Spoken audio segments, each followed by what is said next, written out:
తమిళనాడు రాజకీయాల్లో కీలక పరిణామం చోటు చేసుకుంది. తమిళనాడులో సరికొత్త మూవ్మెంట్ కు సిద్ధమవుతున్నారు అన్నామలై. ఒకేలాంటి ఆలోచన కలిగిన వ్యక్తులతో సరికొత్త ఉద్యమానికి శ్రీకారం చుట్టబోతున్నట్టుగా తెలుస్తోంది.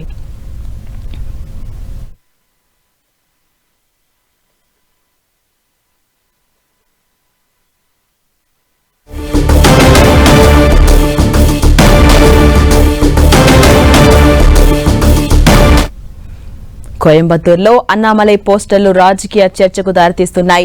అన్నామలై కొత్త పార్టీ పెడతారని జోరుగా ప్రచారం కొనసాగుతోంది. ఇప్పటికే ఢిల్లీకి వెళ్లిన అన్నామలై తన రాజకీయ భవిష్యత్ ఏంటో తేల్చాలని బీజేపీ హైకమాండ్ కు అల్టిమేటం జారీ చేస్తున్నట్టుగా తెలుస్తోంది. రాజ్యసభ సీటు ఇవ్వాలని డిమాండ్ చేస్తున్న అన్నామలై కేంద్ర మంత్రి పదవి కోరుతున్నట్టుగా సమాచారం. ఇక 2021 ఎన్నికల్లో ఓటమి తర్వాత బీజేపీ ఏఐఏడీఎంకేలు తన కూటమిని పునరుద్దరించుకోవాలని భావించినప్పుడు ఏఐఏడీఎంకే అధినేత ఎడప్పాడి పళనిస్వామి కేంద్రం ముందు ఒక కఠినమైన షరతు పెట్టారు.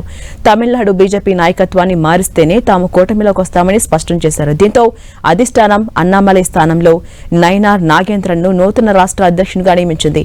ఈ పరిణామాలన్నింటి నేపథ్యంలో పార్టీ పదవులకు దూరమైన అన్నామలై ప్రస్తుతం ప్రజాక్షేత్రంలో తన పట్టు నిరూపించుకోవడానికి నూతన ఉద్యమ వేదికను సిద్ధం చేసుకుంటున్నారు. ఇక తమిళనాడు రాజకీయాల్లో కీలక నేతగా గుర్తింపు తెచ్చుకున్న మాజీ ఐపీఎస్ ఆఫీసర్ అన్నామలై ఇప్పుడు సరికొత్త రూట్ ఎంచుకున్నట్టుగా తెలుస్తోంది. కేంద్ర ప్రభుత్వ 3 భాషల విధానాన్ని బహిరంగంగానే వ్యతిరేకించిన ఆయన బీజేపీ రాష్ట్ర అధ్యక్ష పదవికి దూరమయ్యాక సొంతంగా ప్రజాబలాన్ని నిరూపించుకునేందుకు రెడీ అవుతున్నారు.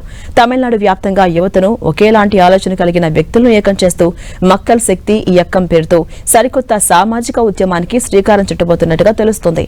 ఈ కొత్త మూవ్మెంట్ తమిళనాడు రాజకీయాల్లో ఎలాంటి మార్పులు తీసుకొస్తుందన్నది ఇప్పుడు ఇంట్రెస్టింగ్ గా మారింది.